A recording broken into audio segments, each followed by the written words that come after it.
Daylight saving time is almost here. We're springing forward this weekend, and some members of Congress want this to be the last time we ever change our clocks. When things get you talking, we want to hear from you. So Fridays on the 4 on 5, Brianna Hollis takes this week's hottest topics to the streets. A group of U.S. senators reintroduced a bill to make daylight saving time permanent. We want to know if you want to see that happen.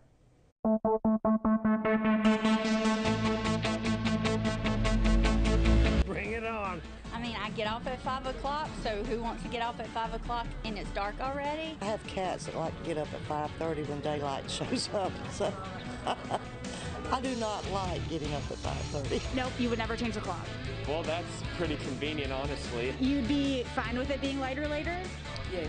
What if that meant the sun didn't rise until like 8:30 in the morning? That'd be even better.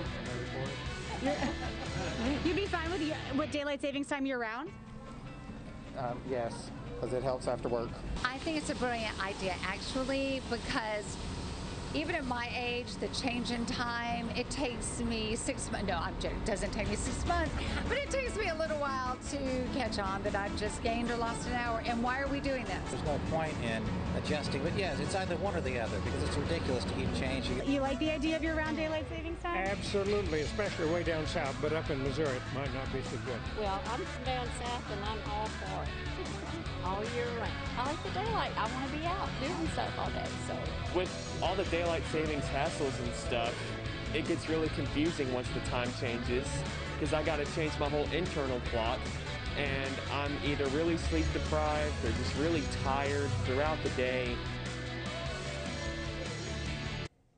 So to clarify, and a lot of people asked me this today, this doesn't actually change the amount of sunlight we get during the day. But if we do permanently go to daylight savings time, it would extend the afternoon, but the sun would rise later. And this last guy, I think he's exactly right. It's you have to get that internal clock adjusted to and either way. And that hour's a lot. It's more than you would think. On paper, it really doesn't seem like that big of a deal, but when you're actually going through it, you're tired. Yeah, absolutely. So what is the #1 criticism of staying the same year round? So because it's going to be darker for longer in the morning, the biggest concern is kids driving to school in the dark or having to wait for the bus in the dark. I get that. Yeah. Okay, so talk to us about the laws surrounding daylight saving time. Okay, so it has to be done on the federal level. Florida, for example, did pass legislation within the state to keep daylight savings time all year round. That happened back in 2018, but it's not recognized, again, because it was only agreed upon on the state level and not the federal level.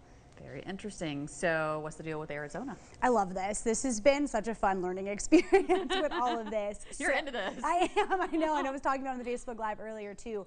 But Arizona's a little bit different. It's the other way around. It doesn't recognize daylight saving time. And this is something that dates back all the way to the 60s with the Uniform Time Act, which officially established daylight saving time, but states were able to opt out of it. And Arizona did specifically because of the extreme heat there. I think one way or the other. I just don't want to change. Right. I get that. I get that. That internal clock thing. It's either way. Right. It puts you off for a week. It's like jet lag. It does. You know? It does. Thank you, Brianna. Yep.